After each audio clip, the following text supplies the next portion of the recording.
diapositivas también en esta diapositivas semana. Y tema ahí. Pues el tema 8 es el último de este bloque, recogía la base de la pirámide y en él nos vamos a encontrar todos estos tipos de órganos. Ya estuvimos viendo dónde se ubican en la clase pasada y nos encontramos desde los juzgados de primera instancia, juzgados de lo penal, hasta los juzgados de paz, que son los que terminaremos hoy viendo. Sí decirles que algunos nos vamos a detener un poquitito más, pero bueno, ahora solo estamos viendo la parte de regulación que tiene la ley orgánica, ¿vale? La ley orgánica del Poder Judicial. Verán ustedes que en cada uno de ellos, pues, referiremos qué ley procesal es la que regula también las competencias de los órganos, porque no se regulan solamente en estos pocos artículos del tema 8 en realidad, sino que luego tienen su desarrollo y complemento en las distintas leyes procesales. Como ustedes se podrán imaginar, los de primera instancia estarán regulados con la ley de enjuiciamiento civil, irán mencionándolos uno a uno, sabremos dónde se establecen. Todos los que tienen que ver con penal, que son los juzgados de los penal, vigilancia penitenciaria, menores y violencia de género, pues están enunciados principalmente en la ley orgánica del Poder Judicial, pero la ley de enjuiciamiento criminal y algunas otras leyes son las que también desarrollan o complementan o muchas veces incluso repiten el articulado que se refiere a estos juzgados, a estos órganos. Mercantil, pues los tribunales los juzgados mercantiles están regulados en la ley de mercantil también, y los juzgados de paz pues están a caballo un poco entre registro de paz, ley orgánica y a veces ley de enjuiciamiento civil, ¿vale? Para lo contencioso administrativo y la jurisdicción social tenemos una ley específica para cada uno de ellos. Los que ya hemos estudiado, ya incluso pues esto les resulta fácil de entender o lo que sea, pero saber que para cada tipo de órganos tenemos también los procedimientos específicos y una ley que regula toda esa jurisdicción en cuanto a los procesos que se llevan a cabo en cada uno de ellos. El otro día empezamos a estudiar un poco a qué se refieren los primeros juzgados. La consigna en este caso hay que mezclarlo un poco con la ley. Yo lo que quiero que entiendan es que el mayor peso en cuanto a ley procesal, el mayor peso en cuanto a ley de referencia, lo vamos a tener en la ley de enjuiciamiento civil. Esta ley que regula los procesos civiles servirá siempre de órgano de ley supletoria para cuando todas las demás no nos den la solución o el artículo que queramos. Esa ¿vale? Pregunta cayó un año en un examen, ¿eh? La ley de enjuiciamiento civil siempre funciona como supletoria de las demás leyes procesales, ¿vale? Cuando no encontremos una cuestión en una de las leyes, acudiremos por defecto a buscarlo en la ley de enjuiciamiento civil. Eso por norma, ¿vale?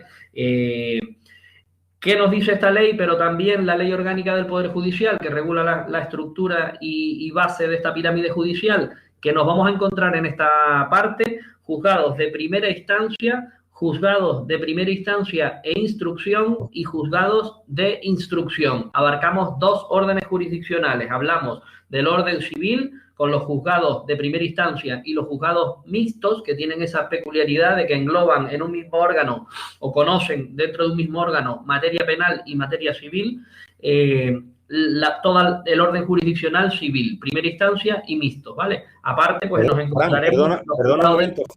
Dime, Seo. Perdona un momento.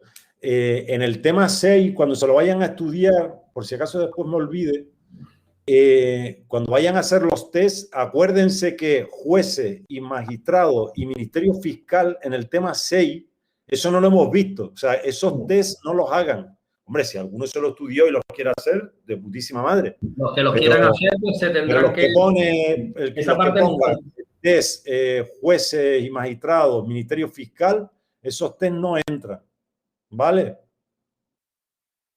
Bueno, perfecto.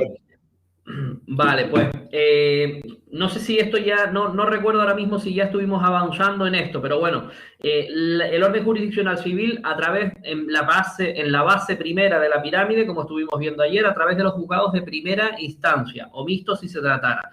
La ley orgánica nos va a decir las pinceladas generales de cómo se estructuran estos órganos y nos dice, con respecto a la primera instancia, que en cada partido judicial nos encontraremos con uno o más juzgados que son de primera instancia. Nosotros en el partido judicial de La Orotava, que funcionamos como mixtos, en la parte civil tenemos 5 los 5 juzgados funcionarán como parte civil. En Santa Cruz, que están las jurisdicciones, se dice separadas, que tienen por un lado primera instancia y otros órganos distintos para penal, juzgados de instrucción, tienen, pues en Santa Cruz tienen creo que 9, incluyendo los especializados, que ya veremos que estuvimos mencionando, es verdad, la clase pasada, los veremos sobre todo los de violencia y los de familia.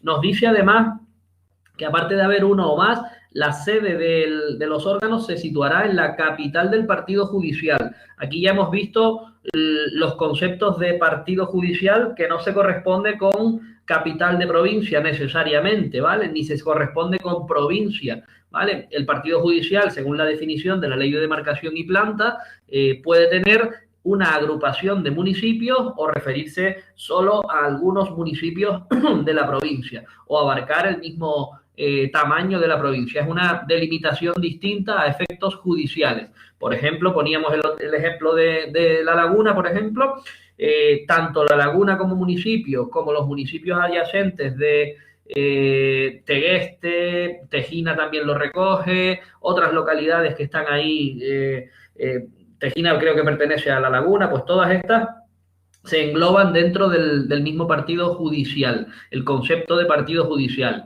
En La Orotava o Icod ocurre lo mismo. La Orotava coge distintos municipios, los agrupa y todos tienen que acudir al mismo partido judicial, que en este caso pues se denomina La Orotava. Cogen el nombre de la sede en la que se ubican.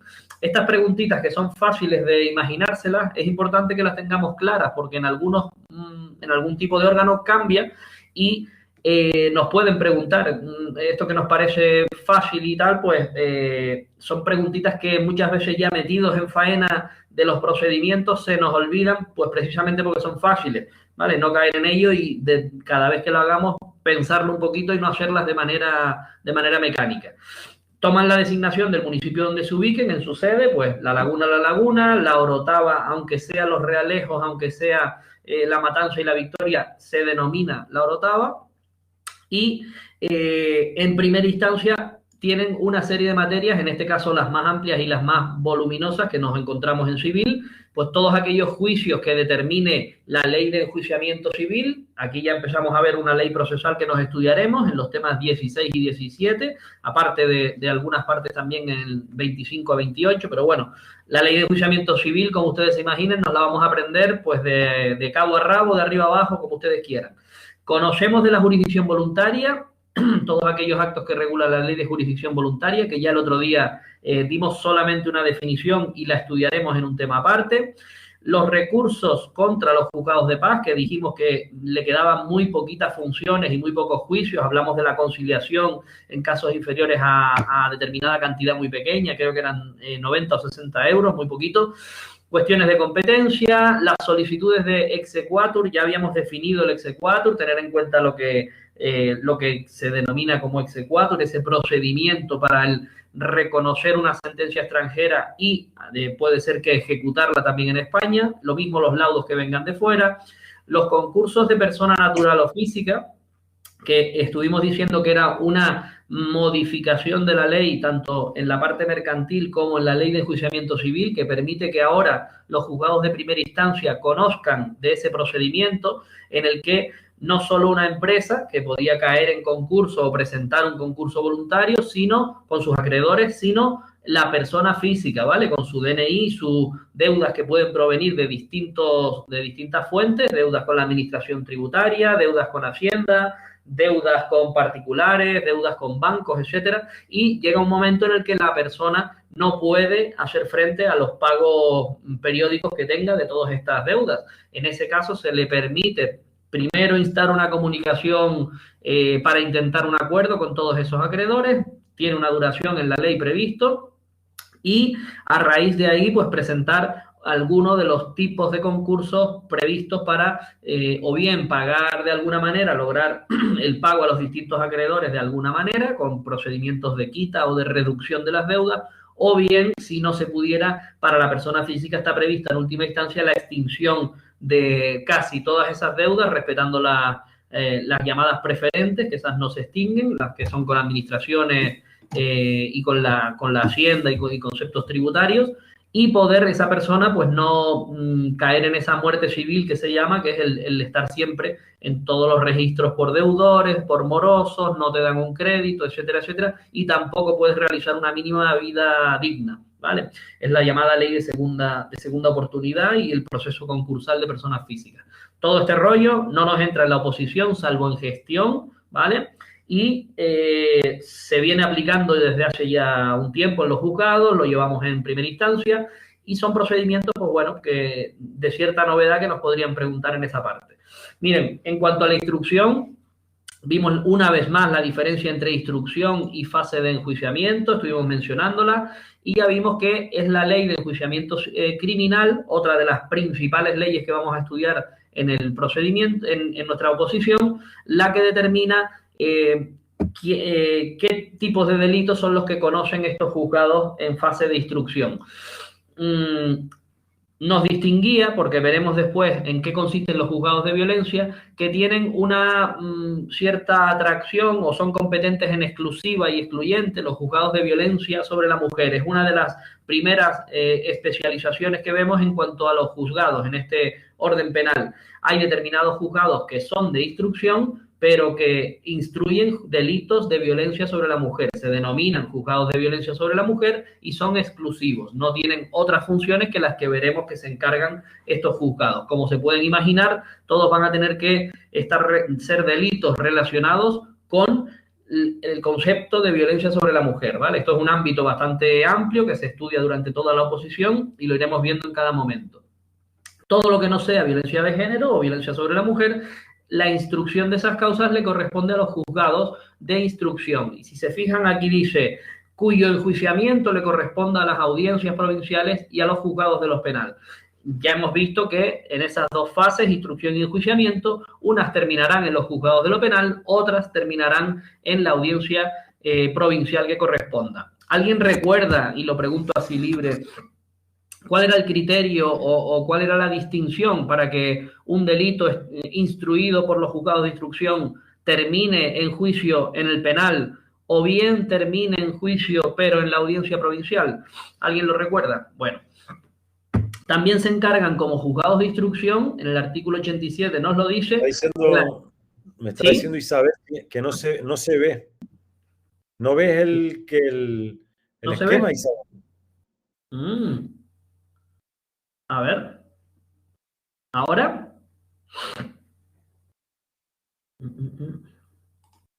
¿No se ve?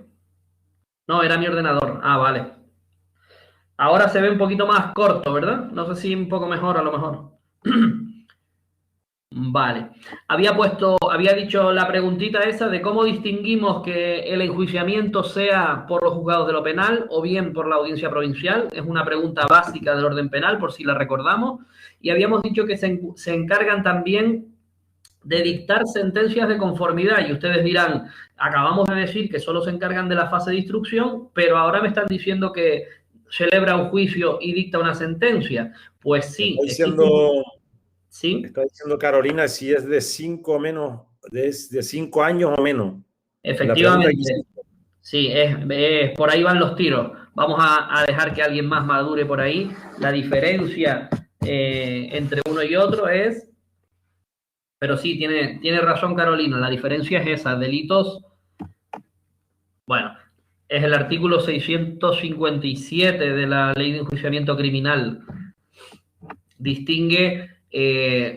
los delitos tienen unas determinadas penas, sobre todo las penas graves, que son las de privación de libertad, las penas de prisión, y lo que nos viene a decir es que cuando la pena sea superior a 5 años, la prevista por el Código Penal para esos delitos, instruirá un juzgado de instrucción, pero el juicio lo elevaremos a la audiencia provincial, y hasta los 5 años conocerán los juzgados de lo penal. Eso con carácter general, ¿vale? Y para las penas privativas de libertad. Ya tendremos ocasión de estudiarlo eso a fondo. ¿Qué es esto de las sentencias de conformidad? Para no liarnos mucho, porque ahora solo estamos viendo las competencias de esos órganos de instrucción. Determinados procedimientos por unos delitos muy concretos que establece la ley en un procedimiento que se llama diligencias urgentes, juicio rápido, solamente quédense con el nombre, nos permite en el mismo órgano que ha realizado una instrucción de estos delitos llegar a una sentencia que se llama de conformidad. En unidad de acto se realiza la acusación del fiscal y la conformidad del acusado con los hechos y con la pena que se le pide, y a cambio de declararse culpable, para que se entienda, de reconocer la autoría de los hechos, pues lo que se le da es un beneficio en la reducción de todas las penas que se le impongan. En cuanto, pues se le va a reducir 1/3 y van a cumplir solamente 2/3 de esas penas que se le impongan. De momento no necesitamos saber más, sino simplemente que los juzgados de instrucción, por este artículo, se encargan de todo el procedimiento en estos casos, en esos casos. Un ejemplo de estos casos son las famosos procedimientos por alcoholemia o por conducción sin permiso de conducir.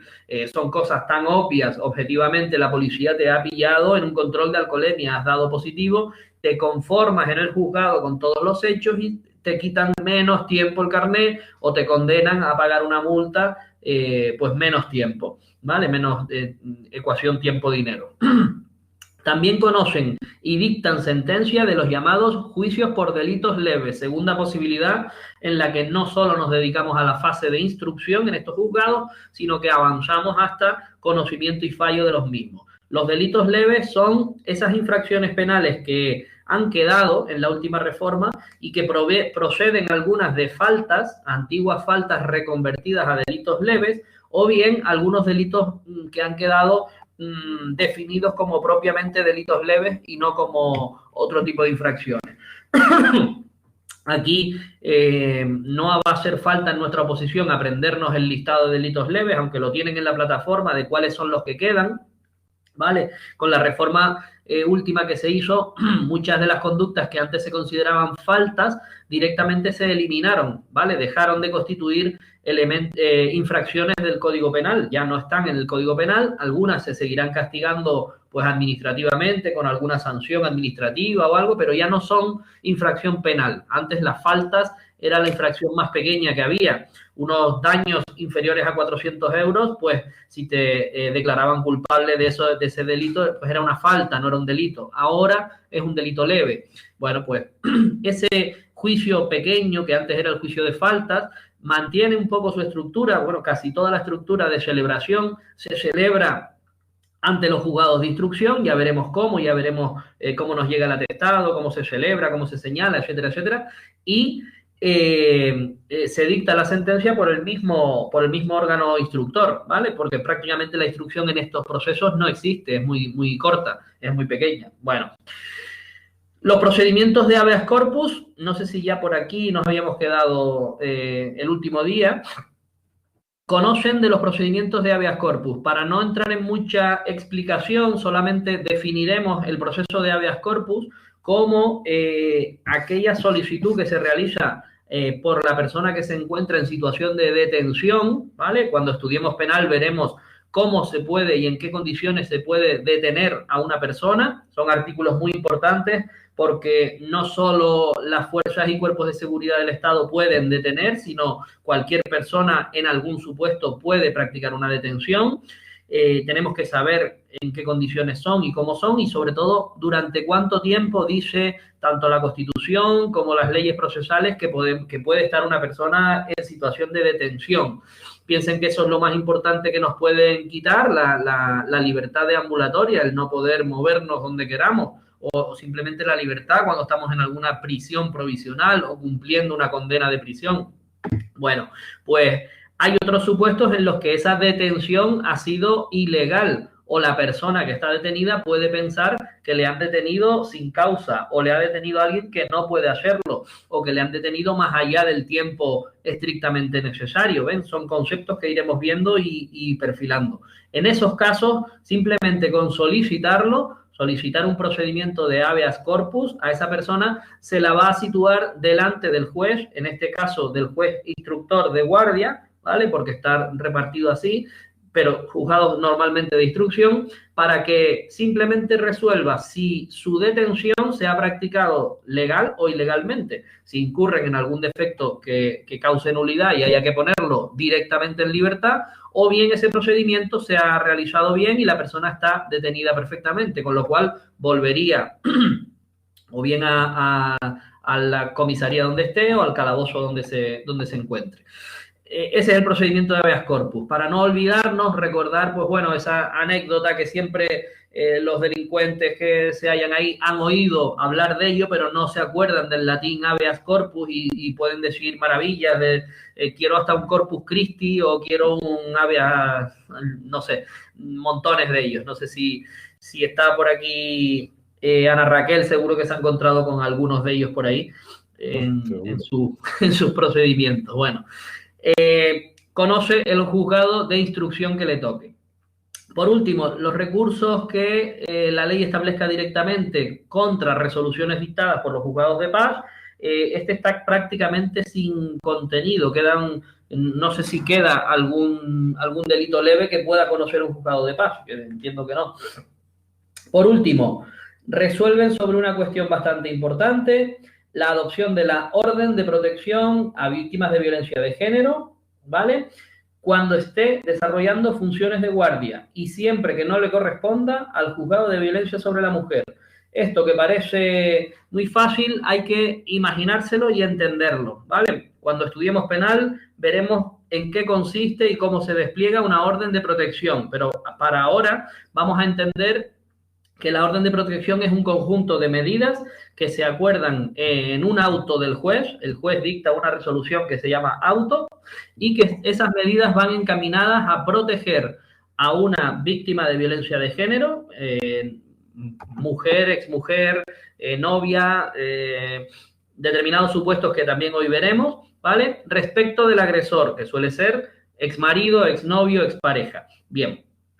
Se solicita de determinadas formas que también estudiaremos y se resuelve en el juzgado de guardia, ¿vale? Instrucción de guardia, siempre que no se pueda adoptar por el juzgado de violencia específico. Hemos visto ya que aunque la instrucción es un mismo tipo, cuando se trata de juzgados de violencia debe haber un órgano especializado. Si no lo hay, en Santa Cruz sí lo tenemos 2 juzgados de violencia sobre la mujer que asumen todo eso y solamente eso. En la Orotava sería el otro ejemplo, partido judicial diferente. Tenemos siempre juzgados mixtos, juzgados de instrucción civil y penal, primera instancia de instrucción civil y penal, y uno de ellos, en este caso el 2, es el que tiene obligatoriamente la competencia en violencia sobre la mujer. Además de sus funciones normales, asume de forma exclusiva y excluyente esas cuestiones. Pero ¿qué ocurre si la persona, la mujer perjudicada o la víctima solicita esa orden un sábado, un domingo o un festivo y da la casualidad que no está el juzgado número 2 especializado en violencia sobre la mujer, no está de guardia? Que el juzgado que esté de guardia, como es mixto, instrucción y penal, como penal resolverá la solicitud de orden de protección. Ya lo estudiaremos a fondo. Pero bueno, el plazo es de 72 horas, el plazo máximo para resolver y poner a disposición todas las cuestiones de la policía para resolver esta orden de protección. Bueno, ¿cuál sería el otro supuesto? La mujer pide la orden de protección, pero estamos en un día hábil normal, en horario de audiencia pública, y el juzgado número 2 sí que está funcionando en ese momento, ¿vale? Por decirlo así.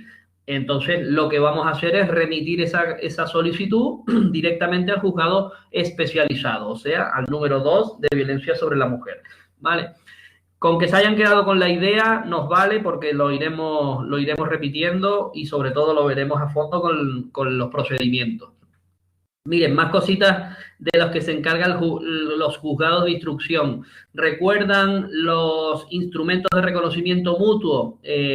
Las órdenes europeas de detención, otros elementos que hay de búsqueda de delincuentes transfronterizos en la Unión Europea. Pues bueno, en determinados casos, para los delitos de los que conoce el juzgado de instrucción, también se encargará de emitir esas órdenes cuando fuera necesario y, si se le plantea alguna, de ejecutarla. ¿Vale? Esto viene a ser tanto la búsqueda del detenido transfronterizamente, o sea, en territorio Unión Europea, como cuando un país tercero nos solicite a nosotros el ejecutar una orden porque han detenido a un peligroso terrorista o narcotraficante extranjero y nos lo está reclamando cualquier miembro de la Unión Europea, ¿vale? Tanto una posición como la otra las tramitarán los juzgados de instrucción. Las salvedades aquí están. que no se lo atribuyera la ley. Si estamos hablando de delitos de los que conoce exclusivamente la Audiencia Nacional, una vez que esté ejecutada la detención, ese procedimiento obviamente se va a inhibir al juzgado o al órgano competente. Dos cositas por último, solo saberlas. El decomiso autónomo para los delitos que yo conozca como órgano de instrucción, también los llevaré yo si se me plantean. Veremos que esto lo puede plantear el Ministerio Fiscal. El aprovechamiento de bienes incautados o de bienes inmuebles, propiedades, efectos, etcétera, que un determinado valor, pues convertirlos y aprovecharlos. Y la autorización de internamiento, que esto ha estado bastante de moda últimamente con todo el asunto de Ceuta, ¿verdad? Pues se vio claramente pues todas estas autorizaciones o bien de internamientos en centros de internamiento o denegación del mismo, pues corresponde a los juzgados de instrucción también. Bueno, como mixtos, los juzgados de se llaman juzgados de primera instancia de instrucción, se les conoce como juzgados mixtos, saber que son órganos unipersonales, también los juzgados de instancia y también los juzgados de instrucción, pero, por ejemplo, ya los juzgados de lo penal que vamos a ver ya son tribunales, los juzgados de lo penal también son órganos unipersonales, servidos por magistrados, pero las audiencias provinciales, sus distintas secciones ya sí son tribunales, ¿vale? Compuestos de más de un juez, ¿vale? Más de un juez. Los juzgados mixtos tienen las mismas competencias de los primera instancia y de los de instrucción, aunadas en el mismo órgano, en un solo órgano, y en su caso, como nos ocurre a Seba y a mí en nuestro juzgado, incluye la violencia de género pues por competencia específica. Se suelen denominar mixtos, eso ya lo hemos puesto. Lo mismo, en cada partido judicial habrá uno más, tendrán su sede en la capital del partido, jurisdicción en el ámbito de su partido judicial, que puede englobar a varios municipios, tener eso claro, y se designan por el lugar donde se ubiquen, ¿vale? ICOD, juzgados de ICOD, Arona, juzgados de Arona, La Laguna, etcétera, etcétera. Nosotros aquí siempre nos podemos hacer la idea de si se dice así, se suele decir así entre nosotros, si el partido judicial tiene la jurisdicción dividida o no. Si la tiene dividida, quiere decir que hay órganos de primera instancia, juzgados de primera instancia, y por otro lado, juzgados de instrucción. El ejemplo claro es ese, Arona, Santa Cruz, La Laguna, Las Palmas de Gran Canaria, etcétera. Yo por no salirme de la isla. Si no tiene las jurisdicciones divididas, quiere decir que manejamos juzgados mixtos. ¿Se entiende ese concepto? Si lo tenemos claro, ya tenemos claros bastantes otros conceptos que nos sirven para eso. Bueno. Acuérdense siempre cuando hablamos de primera instancia e instrucción, que cuando hablamos de primera instancia hablamos de civil y cuando hablamos de instrucción hablamos de penal. Siempre de penal. Es importantísimo. Mira, Carolina te está preguntando, dice, ¿puedes poner un ejemplo de decomiso autónomo? Sí, mira, el decomiso autónomo decíamos que tiene un montón de cosas, pero bueno, para situarlo nada más, es un procedimiento que se inicia a petición pues del Ministerio Fiscal o de oficio, en el que en un asunto penal se nos dan alguna de estas dos condiciones básicamente, o bien que el autor o los autores han fallecido, el presunto autor o los presuntos autores han fallecido, o bien están huidos de la justicia. Quiere decir que aunque hayamos puesto las órdenes de búsqueda y captura, no dan resultado y no se localiza. El ejemplo, yo qué sé, más amplio que puede ser es ese, una red de narcotráfico que de repente la policía consigue localizar 2 o 3 viviendas de lujo en la costa, consigue encontrar unas cajas fuertes con un montón de dinero, incautan también vehículos de alta gama que utilizaban, la banda organizada la utilizaba para transportar la droga, ¿verdad? Bien, consiguen encontrar todos esos bienes producto del delito, pero no consiguen detener a ninguna persona como autor, saben quiénes son, o bien localizan al autor, que serían los capos estos de la mafia organizada, pero han muerto en un tiroteo o en una explosión de alguna de eso, o por algún motivo sabemos que son ellos, pero no están.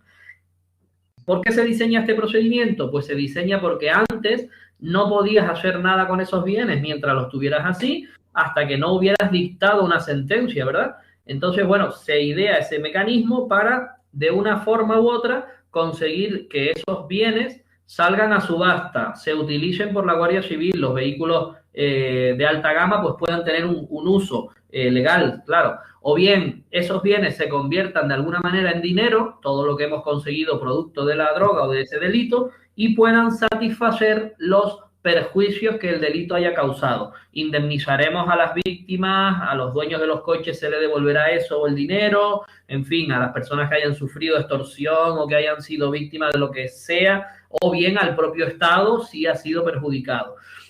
Es la forma en la que, sin tener una sentencia, ni siquiera una prisión provisional, o sin tener un autor conocido o localizado, no tenemos esos bienes ahí y empezamos a realizar pues ese decomiso autónomo que la palabra lo viene un poco a decir, es autónomo a lo que pase con el proceso penal, ¿vale? Cuando nos toque, está en el artículo 900 y 800 y algo de la ley de enjuiciamiento criminal. En la parte de penal vamos a ver todo eso. Sí, no es un tema que nos suela caer mucho, lo tienen un poco abandonadillo desde el punto de vista de tramitación y auxilio, pero bueno, nada nos quita que nos pueda caer alguna preguntita, ¿vale? Sí, claro. Tiene algunas peculiaridades, requisitos y condiciones, pero no, ya lo iremos estudiando, ¿no? ¿Se entendió más o menos, Carolina? No veo el chat, no sé si... Ah, aclarado, ok. Sí, Vale. aclarado. Muy bien. Bueno, una vez que hemos visto estos tres órganos de la base de la pirámide, dejamos el juzgado de primera instancia un poquito al margen, nos quedamos con los mixtos de instrucción, o sea, los mixtos en su parte penal y los juzgados de instrucción como órganos de jurisdicción separada, es decir, órganos solamente instructores penal, porque una vez que ellos trabajen, dan lugar a un procedimiento o a varios procedimientos en los que ellos cumplimentan la primera fase del procedimiento, la fase de instrucción, la investigación penal. Ellos averiguan lo que nosotros siempre llamamos el qué, quién, cómo, cuándo, dónde y por qué. O sea, todas esas preguntas que hay que ir investigando, hay que ir formando el expediente penal para ofrecerle al juez que va a celebrar el juicio un expediente completo, incluido la proposición de prueba, la acusación del fiscal, en fin, todas las cuestiones ya técnicas que faltan después. Una vez que eso se termina, cada procedimiento tiene su forma de terminarlo y de remitirlo al siguiente.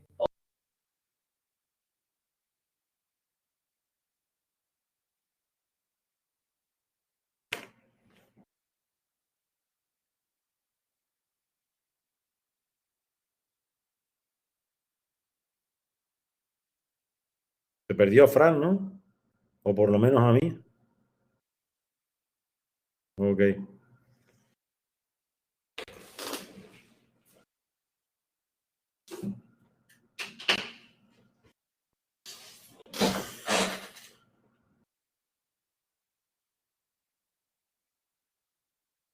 Disculpen que voy a mandarle un mensaje porque no sé si está hablando y no se ha dado cuenta.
Teo, lo tienes sin sonido.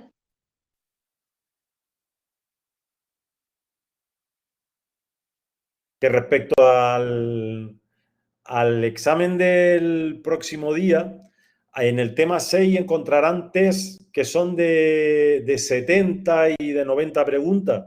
Sé que les va a parecer largos, pero tienen muchísima materia ahí, ¿vale? Y las preguntas van a ser sencillitas, o sea, tipo, las audiencias provinciales tendrán competencia civil y penal, civil y contencioso, civil y penal, contencioso, administrativo y social, penales solo, pues fácil. Las audiencias provinciales tienen competencia, ¿qué? Contencioso administrativo. Pues no, ¿no? Tienen competencia civil y penal. Pues las preguntas todas van a ser encaminadillas un poco a eso. El tema 6 es un poco más pesadillo, por así decirlo. Ya estoy por aquí. Va del Consejo General del Poder Judicial y tiene más del Poder Judicial, Consejo General del Poder Judicial. Entonces, la materia no es tan específica, digamos, de juzgados y tribunales como el 7 y el 8, ¿vale? ¿Me oyen? Sí. Sí, ya conseguí conectarme. Gajes del oficio. Bueno, seguimos, vamos a avanzar un poquitillo. Como digo, juzgados de lo penal, importante saber que se ubican ya no en cada partido judicial, sino que se ubican en cada provincia. Tienen la sede en la capital de la provincia y habrá uno o varios juzgados de lo penal. Bueno, pues perfecto. Saber que todos los procedimientos de la provincia que han instruido los juzgados, pues en nuestro caso de Santa Cruz de Tenerife, El Hierro, La Palma, La Gomera y Tenerife, pues nos vamos a los juicios, a los juzgados de lo penal, ¿en dónde? En la capital de la provincia, Santa Cruz de Tenerife. Y ahí es donde se ubican Palacio de Justicia, Avenida 3 de Mayo, en Santa Cruz. Bueno, pueden extender, lógicamente, su jurisdicción a uno o varios partidos de la misma provincia y se llamarán, pues como dice que tiene su sede. ¿Dónde tienen su sede? En Santa Cruz de Tenerife, juzgados de lo penal número 1, 2, 3, 4, 5, 6, 7, 8, 9 de Santa Cruz de Tenerife. ¿Ok? Bueno, a ver si me guardó todo. Sí, perfecto. ¿A qué se dedican o qué funciones cumplen? Dice que enjuiciarán las causas por delito que la ley determine. ¿Vale? ¿Qué ley? Pues la ley que regula los procedimientos penales. Lo hemos dicho ya. Ley de enjuiciamiento criminal. LECRIM es la abreviatura que nos vamos a tener que aprender. Y está regulada nada más y nada menos que por el Real Decreto 14 de septiembre de 1982. O sea que échenle siglos para atrás. ¿Qué ocurre? Lo hemos dicho ya alguna vez. Al estudiar esta ley nos vamos a encontrar con muchas palabritas raras, con muchas cositas anticuadas o desfasadas que no están en uso y con muchas modificaciones a raíz de todas las reformas que han ido operando sobre esta ley y que han ido pues adaptando la realidad a una ley bastante antigua, ¿vale? Ahora está de moda o se quiere plantear una reforma completa, casi prácticamente una nueva ley de enjuiciamiento criminal, pero no termina de llegar. De momento han ido haciendo reformas tipo parche, que bueno, que sí que adaptan un poco lo antiguo a lo nuevo, a la nueva realidad, pero que de momento pues no es una nueva ley, sino la vieja recauchutada o reparcheada.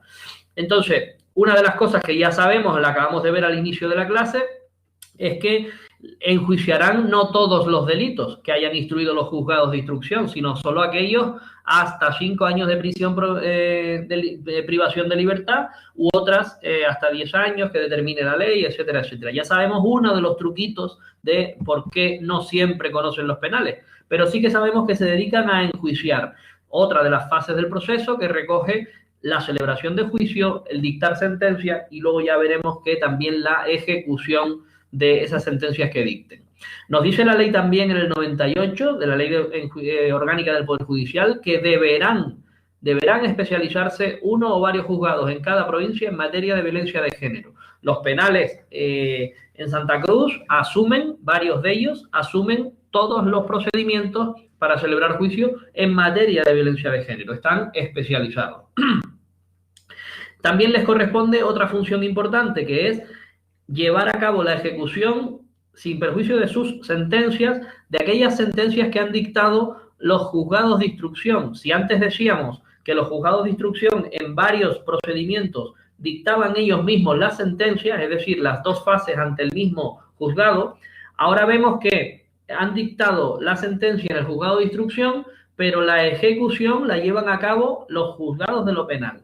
Esto se da en los llamados juicios rápidos por delito. Es un proceso en el que se consigue esa famosa sentencia de conformidad y el procedimiento está terminado. Nosotros le hemos notificado al condenado su sentencia. Mire, señor, tiene usted que pagar una multa de tantos meses y tiene usted que estar sin carné. Le retiramos el carné porque iba conduciendo bajo los efectos del alcohol, pues se lo retiramos 1 año y 3 meses. Bien, ¿quién le hace cumplir eso? Pues el juzgado de lo penal competente, al que se le reparta en Santa Cruz, es el que se va a encargar de ejecutar esa sentencia. Le va a decir que pague, le va a decir cuándo empieza su retirada de permiso y cuándo se le devuelve, y comprobará que los antecedentes penales han sido bien anotados y que se han quitado. En la práctica, los juzgados de instrucción asumimos en las sentencias de conformidad, lo digo porque es así y porque hay un montón de circulares en ese sentido, asumimos en la práctica varias cuestiones que, en mi opinión, ya son ejecutivas, ya son de ejecución, más que de dictar sentencia y notificarla. ¿Qué ocurre? Pues que se ha venido haciendo así y en la práctica se han dictado circulares del Consejo que nos obligan o que nos encargan realizar todo eso. Pongo varios ejemplos para que se entienda. Con ese ejemplo de la sentencia por conducir bajo los efectos del alcohol.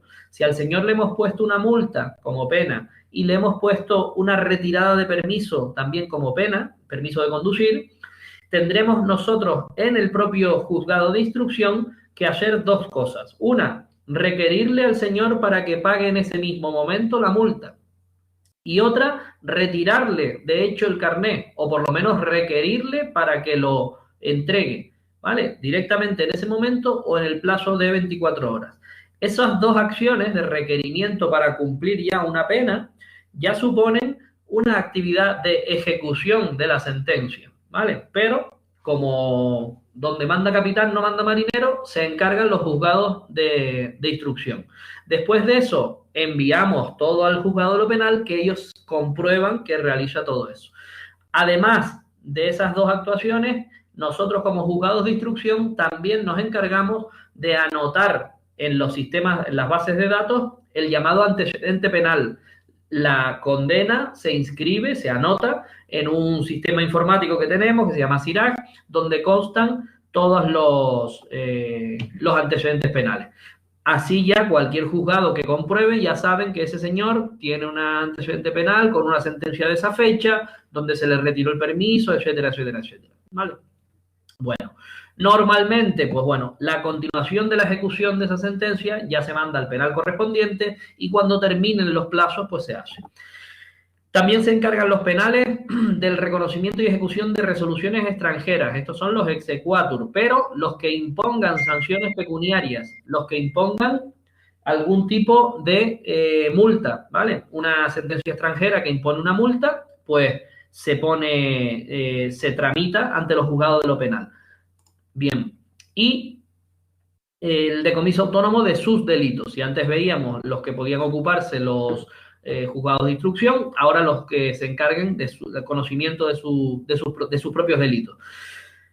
Hasta ahí nos vale por lo que dice la ley orgánica, ¿vale? Cuando estudiemos todo y ya estemos viendo todos los temas en repaso, en segunda vuelta, vincularemos mucho, porque se repite, lo que hacen los juzgados desde el punto de vista de ley orgánica a lo que hacen los juzgados según la ley de enjuiciamiento, en este caso criminal. ¿Por qué digo esto? Porque los tribunales que preguntan en la oposición cada vez más nos ponen preguntas con los artículos de forma literal, casi prácticamente lo que dice el propio artículo. Y por eso nosotros muchas veces acudimos directamente al artículo a ver qué dice, porque es que no hay fallo. Pero cuando se refiere a una misma pregunta que puede estar en la ley orgánica o puede estar en la ley de enjuiciamiento civil, criminal, contenciosa o social, nos tienen que ir poniendo, y cada vez lo hacen más así, el tipo de pregunta según la ley orgánica o según el artículo 98 de la ley orgánica o 90 de la ley de lo que sea.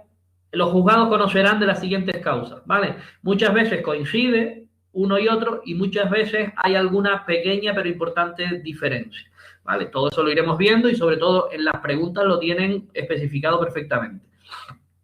Miren, en el mismo escalafón de los penales, de los juzgados de lo penal, nos encontramos con otra rama del derecho, con otra rama o con otra jurisdicción, la jurisdicción contencioso-administrativa. Recuerden, intervenciones con o contra la administración o actos o resoluciones que provengan de esos órganos administrativos.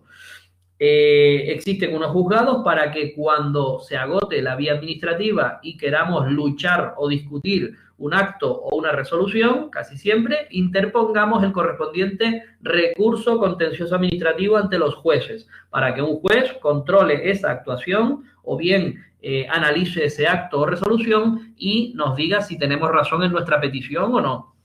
Esos son los juzgados de lo contencioso administrativo. Nosotros ya hemos bajado desde el Supremo con su sala hasta los centrales de instrucción o los TCJ, que tienen también conocimiento en estas materias, pero muy específicamente, ¿verdad? Bien. ¿Qué haremos aquí? Pues entender que existen en ese nivel juzgados de lo contencioso administrativo. El artículo 90 también nos los ubica en cada provincia uno o varios, ¿vale? Uno o más juzgados de lo contencioso. Tienen su jurisdicción en toda la provincia y lo mismo, sede en la capital de provincia, o sea, Santa Cruz, o sea, Las Palmas, en cada una de las capitales. Habrá uno o más. Nos establece una coletilla que es excepcionalmente. La verán en miles de preguntas. En este caso, excepcionalmente, podremos extender la jurisdicción a más de una provincia dentro de la misma comunidad. En nuestro caso, en Canarias, no ocurre y que yo conozca, no sé si en alguna comunidad existe, porque esto está previsto de forma antigua, pero lo preveía, que uno solo juzgado de los contenciosos se encargara de más de una provincia dentro de la misma comunidad autónoma. ¿Vale? Esto hay que aprendérselo solamente para las preguntas del examen. ¿A qué se dedican o cuáles son sus funciones? Vuelven a ponernos aquí en primera o única instancia. Ya dijimos la diferencia, ¿vale? Depende de si nos cabe un recurso después de dictar esa sentencia, sería primera instancia, porque luego vamos a una segunda, o bien única instancia, porque ahí terminan las posibilidades. Lo que dice ese juzgado adquiere firmeza y ya no cabe recurso. Ya veremos que también existen algunos procedimientos, pero es que no hemos visto ninguna de las leyes procesales, estamos muy al principio todavía. Bien, pues conocerán en primera o única instancia de esos recursos que te interponen contra actos que les atribuye la ley. ¿Qué ley? Pues si ya hemos visto que en civil opera la ley de enjuiciamiento civil 1/2000, en penal opera la ley de enjuiciamiento criminal del año 1882 con todas sus reformas hasta el día de hoy. Pues en contencioso administrativo, como no puede ser de otra manera, también tenemos una ley que regula los procesos que se llevan a cabo ante esta jurisdicción, los distintos procedimientos. Es la ley 29/98, 13 de julio, que regula la jurisdicción contencioso administrativa. En esta ley nos volverán a hablar un poco de la competencia, un poco de los órganos y cuáles son sus competencias, y luego nos empezará a hablar de todos los procedimientos que se llevan a cabo, ¿vale? Esa es la estructura de una ley procesal, básicamente, ¿vale? Tienen una parte general donde hablan de todas esas cuestiones, de competencia, distribución orgánica, alguna cosita específica, el cómputo de plazos, términos, días, etcétera, y una parte ya específica con todos los procedimientos. ¿De qué más se ocupan estos juzgados de lo contencioso? Además de los recursos contra actos que se le atribuyan, del famoso auto de entrada en domicilio, pero ojo, no confundir esto con lo penal. Los que hayan estudiado ya en penal, hemos visto que hay una entrada y registro. También el juez lo acuerda por auto y se entra a la fuerza en un domicilio. Bien, pero eso no es. Eso es para averiguar efectos del delito o para detener a una persona en algunos casos. Bueno, pero de eso no estamos hablando. Los autos de entrada y registro son en el ámbito penal. Aquí hablamos que la administración ha dictado una medida, cualquier administración, desde un ayuntamiento hasta una diputación o una dirección general de algún sitio, lo que sea, ha dictado una medida por la que necesitamos entrar en un domicilio, en un edificio o en un lugar en el que no se puede acceder. Esto puede ocurrir en procedimientos administrativos en muchas cuestiones, casi siempre están relacionados con la protección pues, a personas desvalidas, situaciones de incapacidad o menores, o también tercera edad, ancianos desprotegidos o con alguna enfermedad. Se me viene ahora a la cabeza pues el famoso síndrome de Diógenes, que viene perjudicando a un montón de gente y se tiene que decidir entrar para limpiar o entrar para atender a esa persona. Ese ejemplo que hemos visto muchas veces por la tele. ¿Se acuerda de una vez por todas eso? Pues si la persona no consiente en que entren voluntariamente el personal de limpieza para sacar todos esos escombros, suciedad, basura, etcétera, o el personal sanitario para atender a esa persona que tiene una esquizofrenia o que tiene lo que sea, si no consiente, necesitamos que un juez nos deje esa entrada para dar cumplimiento a esa medida, ¿vale? Y para preguntita de examen, tenemos que quitar las que sean, excepto las que sean medidas de protección de menores acordadas por la entidad pública competente. En esos casos no se dicta ese auto de entrada en domicilio, edificio o lugar.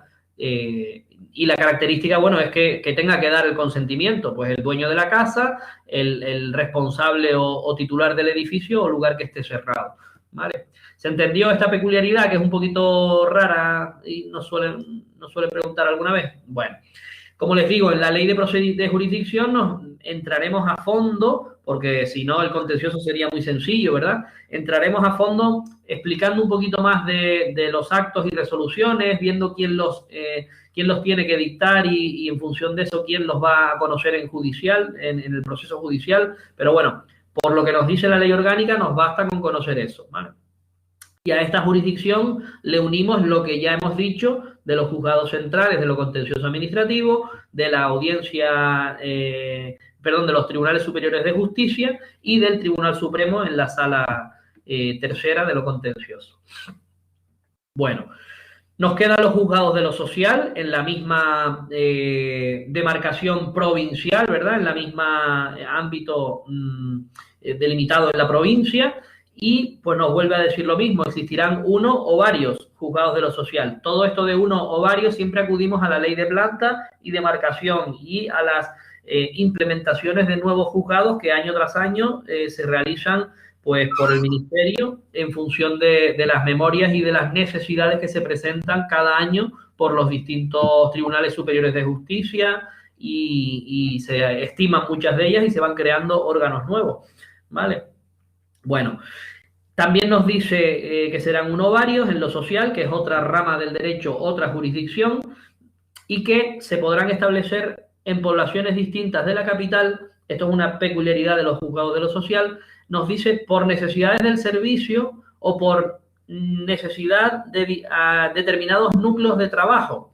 Si nosotros nos imaginamos que los problemas que se pueden dar en los juzgados de lo social, lógicamente, están relacionados con relaciones o problemas o conflictos entre empresarios y trabajadores, ¿vale? Igual que el contencioso es relaciones entre administración y administrados, aquí nos encontramos a empresa y trabajadores casi siempre, o empresa y subcontrataciones, en fin, siempre alguien que presta servicios por cuenta ajena y un empresario o una empresa que ha establecido esa relación y ahora pues surge algún conflicto. Entran por medio los sindicatos, entran por medio las grandes empresas, entran por medio los llamados falsos autónomos, en fin, un conjunto amplio de problemas y de realidades que terminan por alguna fricción o algún conflicto, terminan en los juzgados de lo social.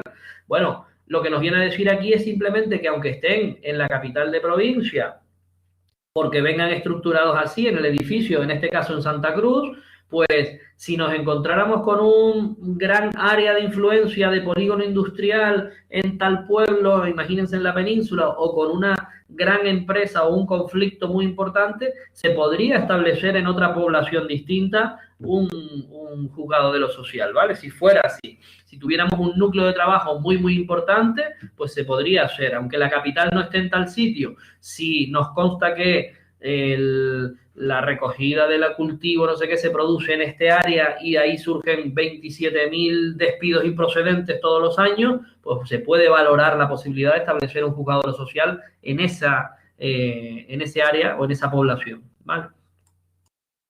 Y otra excepción que existe, excepcionalmente, podrán abarcar 2 o más provincias, igual que hacían los contenciosos, dentro de la misma comunidad autónoma, ¿vale? Tanto el contencioso como el social es sin salirse de la comunidad autónoma, que quedaría cerrada en esta pirámide judicial por el Tribunal Superior de Justicia de cada comunidad autónoma, ¿vale?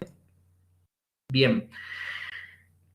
Funciones que tienen no las vamos a ver ahora porque son un poquito más técnicas y más laborales, pero bueno, son también en primera o única instancia, que ya lo hemos visto, y conocen los procesos que le da su propia ley, ¿vale? Su ley procesal. ¿Cuál va a ser y cuál la vamos a estudiar? La ley 36/2011, junto con algunas otras cositas sueltas, ¿verdad? De Estatuto del Empleado Público, Estatuto de los Trabajadores, algún articulito, pero para entender, no para aprender, o sea, no para memorizar, sino para aprender, llamada de la jurisdicción social, que viene a recoger también todos los procedimientos que llevamos a cabo dentro de los juzgados, ¿vale? De lo social en este caso.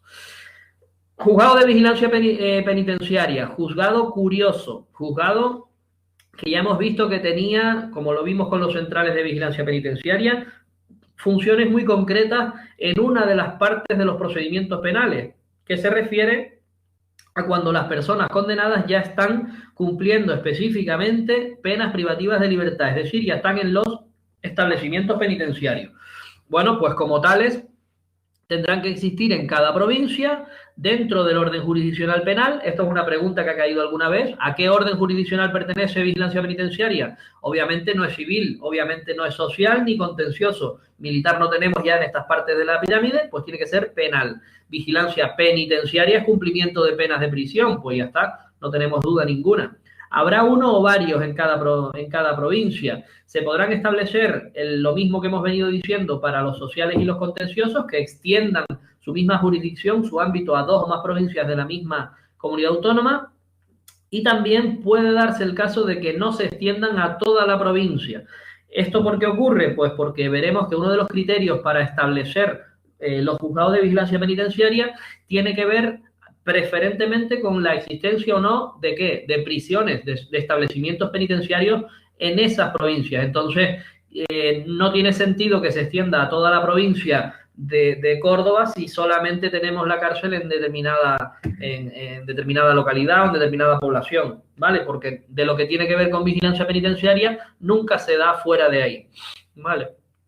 Bueno, funciones principales que tiene la ley general, los juzgados de vigilancia penitenciaria en este escalafón son los que regula la ley general penitenciaria. Esta no la tenemos ni que estudiar y casi que ni conocer su fecha realmente. Saber que existe y que se encarga de desarrollar todos estos artículos, y dentro de ello nos encontramos que tienen funciones relacionadas con, obviamente, la ejecución de penas privativas de libertad y medidas de seguridad.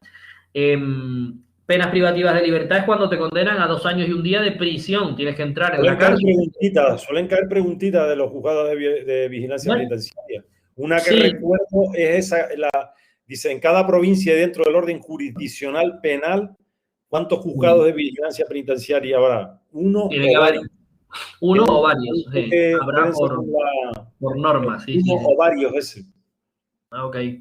Miren, la distinción entre penas y medidas de seguridad la da el Código Penal, ¿vale? Yo creo que el primer día que tocamos penal nos salió y lo definimos. Hay determinadas personas que cometen delitos, incluso un delito grave o delito de sangre y tal, pero no lo hacen con esa intención, se llama dolo en derecho penal, sino que están afectados por alguna discapacidad, alguna enfermedad, algún brote de esquizofrenia que le da en ese momento, o que están en algún rasgo de personalidad médicamente diagnosticado, y al final del procedimiento, en la sentencia, en lugar de imponerle una pena de prisión, se le impone una medida de seguridad. En lugar de internarlo en un centro penitenciario para que pague por sus hechos, por su delito, se le impone una medida de seguridad en la que tenemos el mismo efecto de estar recluido y no puede causar daño con un tratamiento porque se estima que puede mantenerse o controlarse esa enfermedad o esa conducta que le llevó a cometer ese acto, ¿vale? Simplemente para que lo sepamos. Pues estas medidas de ejecución a nivel régimen interno se encargan los juzgados de vigilancia penitenciaria. Cómo desde las celdas en que están, los pabellones, la distribución, lo que pueden tener y no pueden tener, los horarios, en fin, todas estas cuestiones, derechos, permisos, si pasan o no de grado. El grado es una cuestión muy importante también, una vez que estás cumpliendo una pena de prisión, un montón de cosas que, bueno, que están ahí en el derecho penal y en la ley penitenciaria. Se encargan de emitir y ejecutar lo mismo, instrumentos de reconocimiento mutuo cuando les afecte, cuando el delito sea determinado, que haya conocido un juzgado de lo penal, que no suba para arriba en la pirámide, no le toque a otro juzgado de penitenciaria, y cuando la persona ya esté en ese régimen penitenciario, el que sea, cumpliendo la pena que sea, pues nos llega una extradición, nos llega una orden de detención europea y tenemos que informar de que está cumpliendo aquí una pena.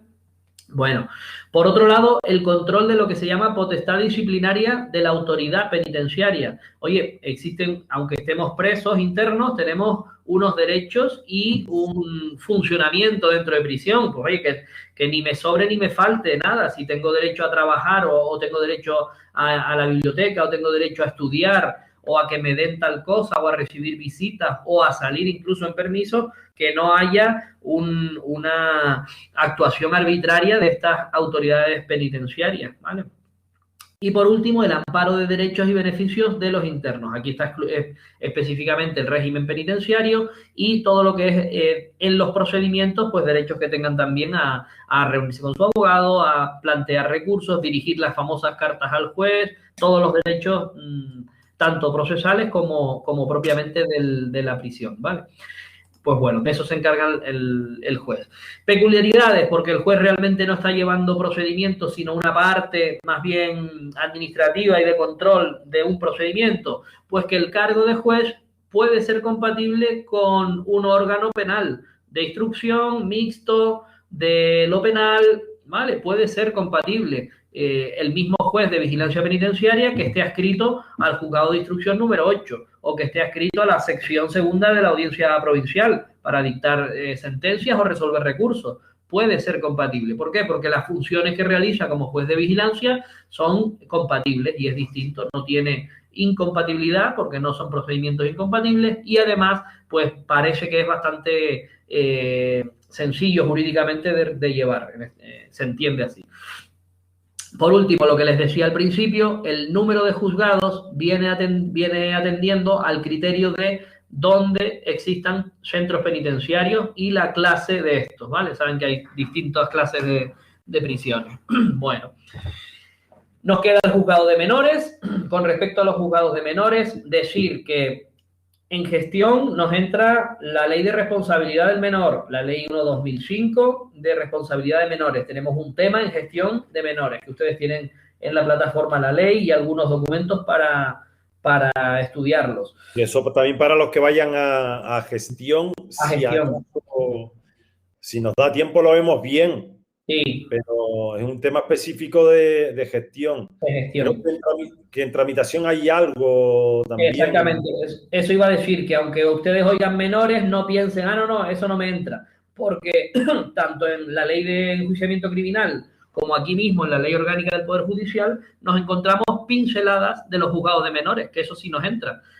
Son bastante sencillas realmente. En cada provincia, jurisdicción provincial, sede en la capital, uno o más juzgados de menores. Esto igual. Aquí la especialidad está en que por volumen de trabajo, si hay demasiados asuntos o bien muy pocos, pues se puede manejar un poco esa jurisdicción y se podrá establecer el juzgado de menores o los juzgados de menores bien a un partido determinado, partido judicial, o agrupar varios partidos en un juzgado, o bien lo que nos permitía anteriormente la vigilancia penitenciaria, 2 o más provincias de la misma comunidad, ¿vale? Son las posibilidades que tenemos. Esto sí ocurre muchas veces, pues porque gracias a Dios no tenemos tanta población delincuente en los menores como podemos tener en adultos, claro. Son menos y se suelen portar bien. Pero bueno, hay de todo. Tendrán las funciones que le establezcan las leyes. con esos menores que han cometido delitos. Fíjense que yo he dejado el artículo tal y como está. El artículo incluye las faltas, pero ya ustedes deben saber que las faltas hoy en día no existen como infracción penal. Han sido sustituidas algunas por delito leve y otras han sido directamente eliminadas. Pero ¿qué ocurre? Que el artículo todavía no ha sido cambiado. Sigue manteniendo, y cada vez que ustedes vean falta, pues debemos entender que se está refiriendo a delito leve. Igual que cuando vemos letrado secretario, y tenemos que entender que es letrado de la Administración de Justicia. Es algo que con las distintas reformas se irá corrigiendo, pero vamos, ya se entiende que no hay faltas en el Código Penal.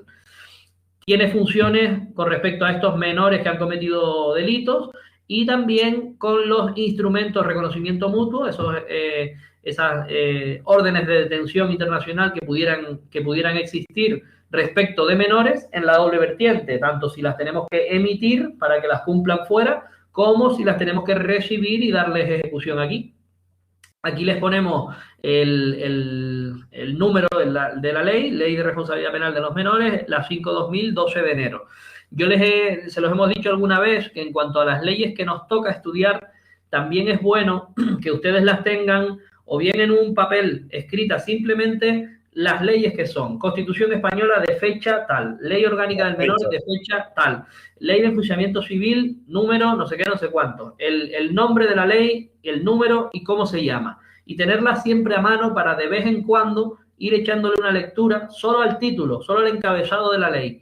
¿Por qué? Pues porque son muchas, en realidad son, no sé cuántas serán, pero 15 o 20 leyes, y en alguna ocasión al tribunal que nos tenga ganas de fastidiar nos pone una pregunta del tipo: la ley de menores es la ley 5/2000 de 12 de enero, 5/2001 de 12 de febrero, ¿vale? Todas las respuestas muy similares, y nosotros tenemos que acertar el título de la ley.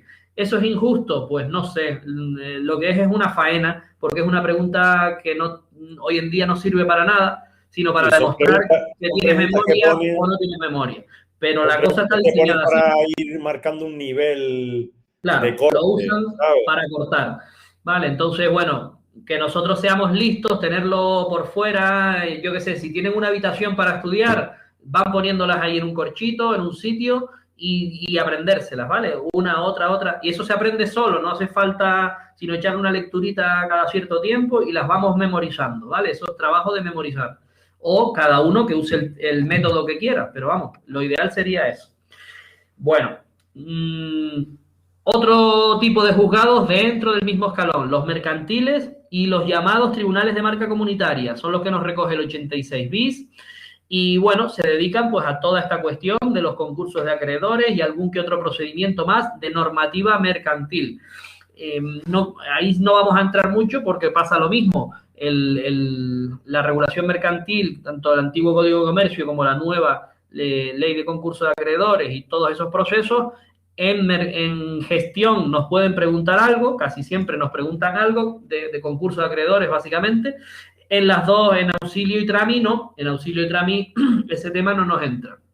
Lo que sí nos entra es lo mismo, saber que en cada provincia con jurisdicción en toda y sede en la capital, o sea, Santa Cruz de Tenerife, tendremos uno o varios de lo mercantil, que también se podrán establecer en población distinta de la capital de provincia. En este caso, si en social lo teníamos porque había mucho trabajador o una empresa multinacional ha puesto allí demasiados trabajadores, yo que sé, un Amazon establece allí 1000 trabajadores y hay un montón de problemas, o un polígono industrial muy grande, aquí desde la perspectiva de que las empresas han tenido problemas y acuden a los mercantiles.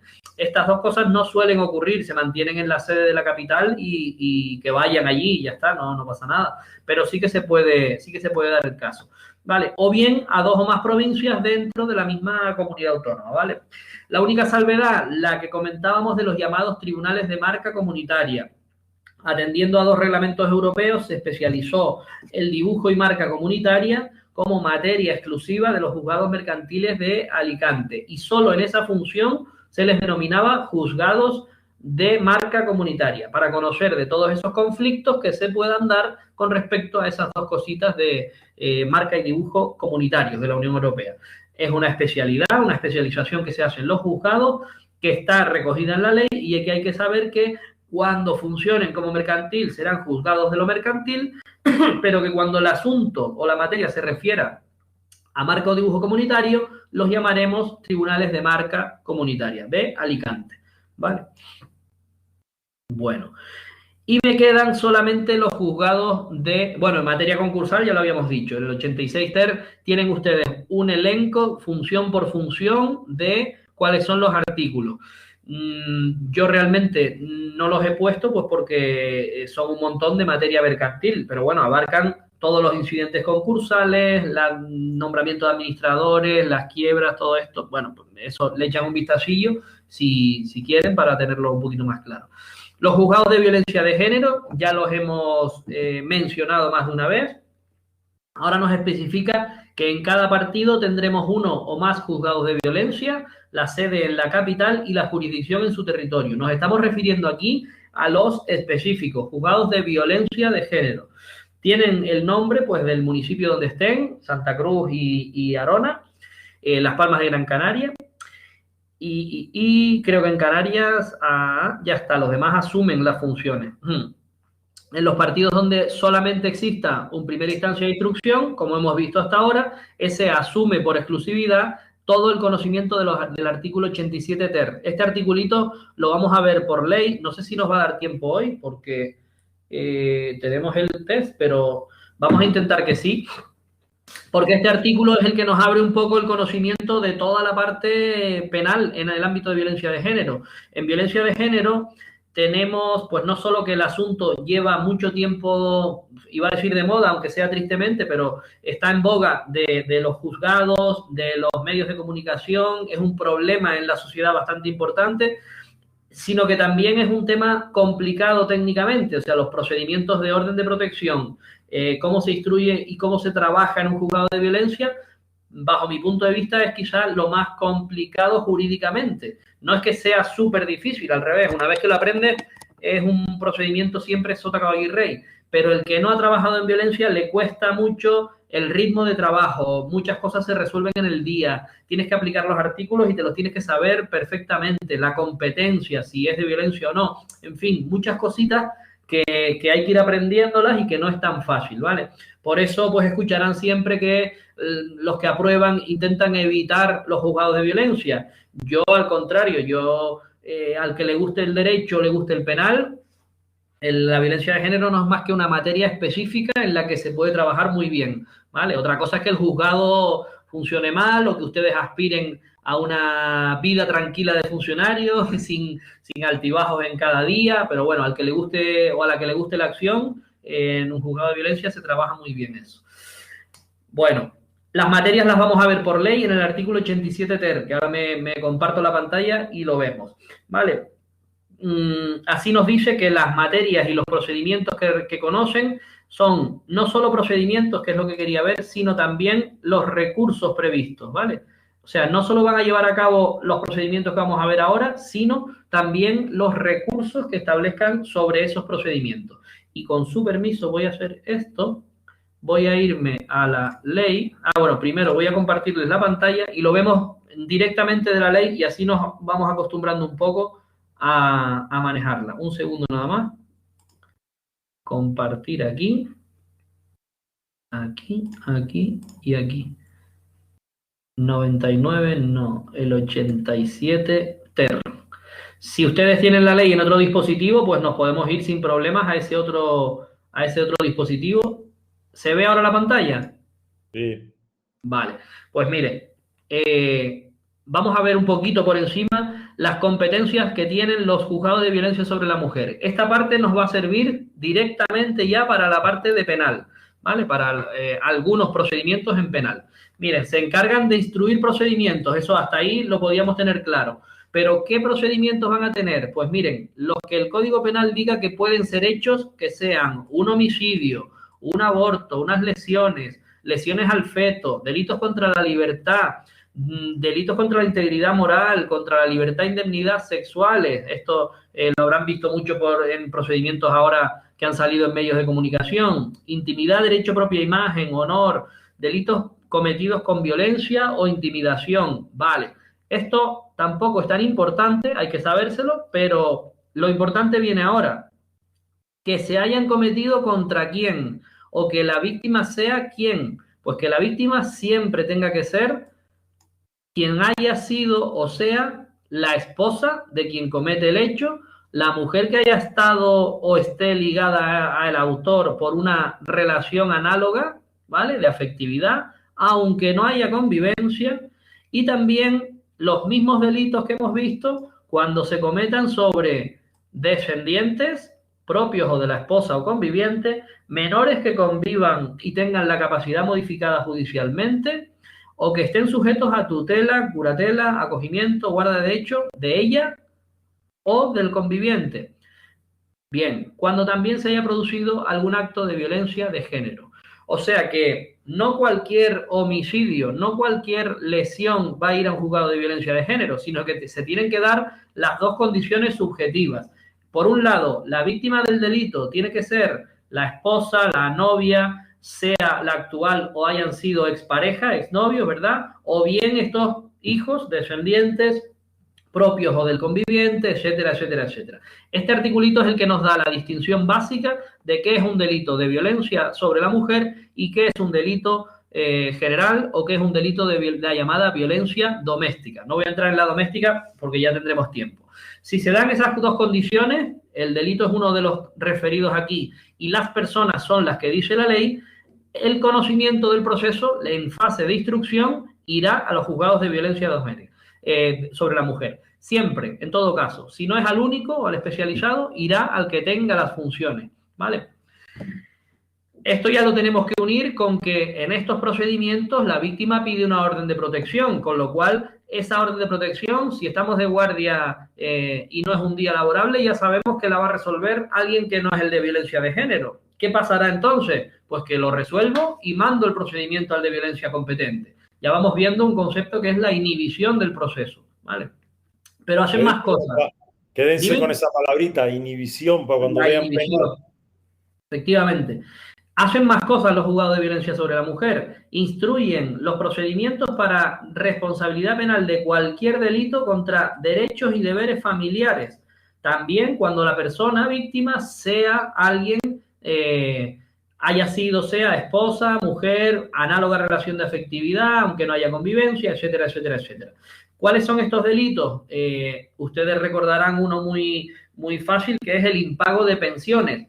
Cuando hay un divorcio, uno tiene la obligación de pasar una pensión, por ejemplo, por alimentos. Pues bueno, ¿quién asume la competencia de esto? Pues si la víctima es alguien de estas personas y hay un acto ya de violencia, asumimos esa competencia, ¿vale? Esos delitos. Adoptarán las órdenes de protección y miren lo que estábamos hablando, sin perjuicio de las competencias que pueda tener el juzgado de guardia. ¿Cuáles son? Pues oye, que si me presentan una orden de protección, la mujer pide... Básicamente la orden de protección está integrada por medidas penales y medidas civiles. Las penales son el famoso alejamiento que ustedes habrán escuchado por ahí o si no conocerán algún caso cercano, lo que sea. Órdenes de alejamiento, órdenes en las que no se puede comunicar con alguien, ¿verdad? Esto, si estamos en un día inhábil o en un festivo o está de guardia alguien que no sea el juzgado de violencia, pues entrará a resolver el juzgado de guardia. El resto del procedimiento irá por inhibición al juzgado de violencia especializado. Pero hacen más cosas también. Conocen y a la vez dictan sentencia de los delitos leves cuando se trate de un delito cometido contra tu esposa, tu exesposa, tu novia, novio, novia o exnovia, etcétera, etcétera. ¿Vale? Delitos leves como pueden ser lesiones leves, coacciones o vejaciones leves, en fin, una ristra de delitos que no llegan a la gravedad suficiente y que el propio juzgado de instrucción no solo conoce, instruye, sino también falla, dicta sentencia. Aunque fallo, la palabra quiere decir la última parte de la sentencia, la que recoge la condena o la absolución. Cuando hablamos de forma genérica, se refiere a la fase. Aquí el conocimiento es la fase de instrucción y el fallo es la fase de dictar sentencia. Conocerán y fallarán estos delitos leves, ¿vale? Dictarán sentencia de conformidad, lo acabamos de ver. Al acusado por alguno de estos delitos, si la ley lo permite, se le va a ofrecer que reconozca los hechos, reconozca que es autor de los delitos que le diga el fiscal y que asuma la pena que se le está imponiendo. El beneficio que se va condenado usted hoy, pero tiene una reducción de pena, ¿vale? Y también el tema de emitir y ejecutar los famosos instrumentos de reconocimiento mutuo cuando se trate de algún asunto de violencia de género. Hacen más cosas todavía. Instruyen los procedimientos para exigirle responsabilidades por un delito muy concreto. Se llama quebrantamiento. Está en el artículo 468 y significa que el que ya está condenado por algún delito se le impone una pena y una medida de protección. Es decir, usted no puede acercarse a menos de 500 metros y ese señor va e incumple esa medida, es decir, se acerca otra vez más a la persona. Eso se llama quebrantamiento de condena si se ha puesto en una sentencia o quebrantamiento de medida cautelar si se ha impuesto en una medida cautelar. No tenemos sentencia, pero mientras dura el proceso no se puede usted acercar a esta persona. Si lo incumple es un nuevo delito que se llama específicamente así y lo tiene que tramitar el juzgado de violencia de género, aunque en sí mismo no sea igual que los delitos de violencia sobre la mujer, pero lo conoce igualmente. Miren, hemos dicho que la orden de protección tiene medidas civiles también. Pues miren, aquí está, los juzgados, si nosotros, bueno, vamos a dejar esa parte, ¿no?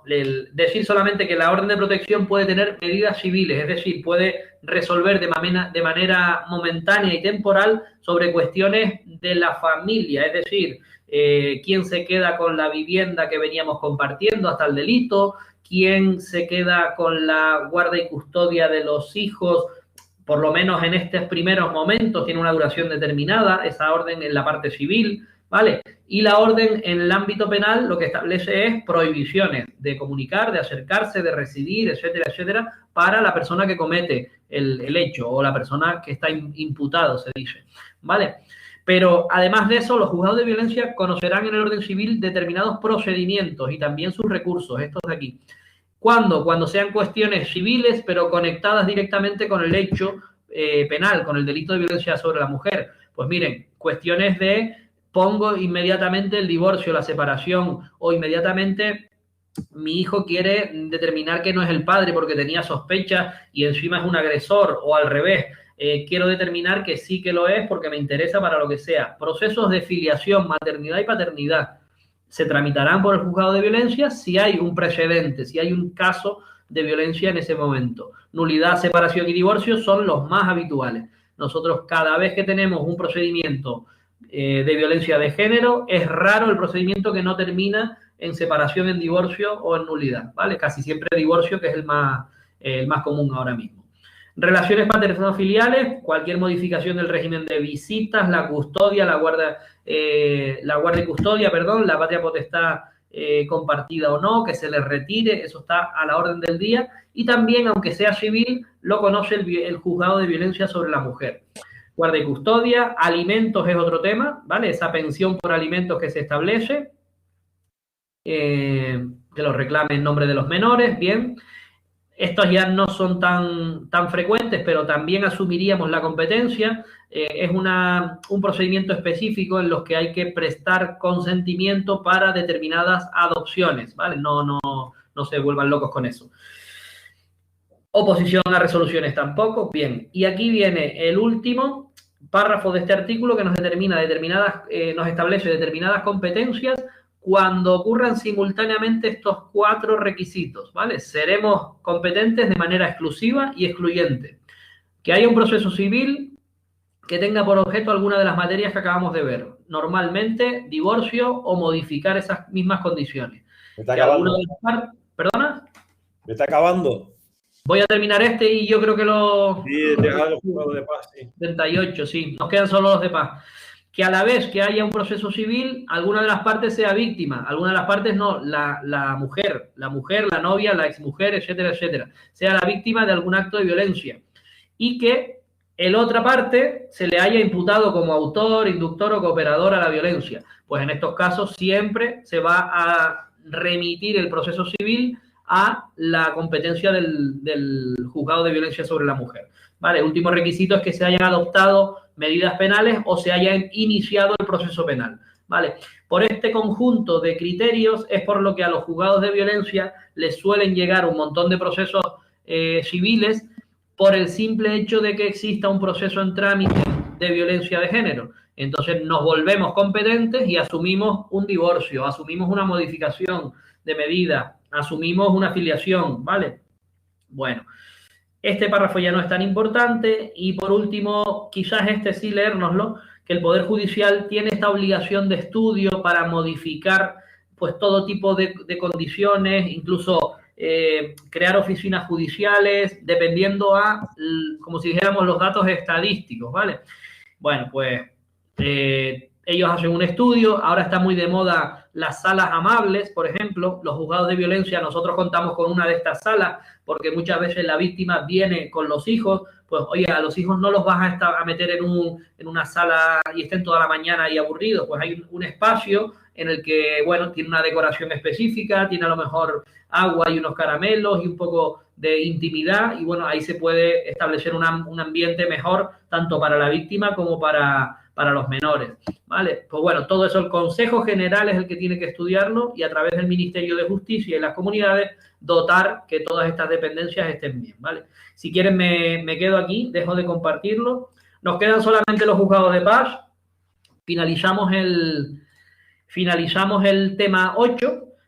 Los juzgados de paz están en el artículo 99 para lo que nos toca estudiar ahora, 99 y siguientes. Si quieren, le dan una lecturita solo a los artículos y el próximo día, en 5 minutos, damos el repaso a los juzgados de paz, que ya les digo que son órganos juzgados muy municipales, muy especiales en cuanto a quién trabaja en ellos, ¿vale? Veremos que el juez no tiene que ser un juez que haya obtenido su carrera, sino que tiene un procedimiento para nombrarlo.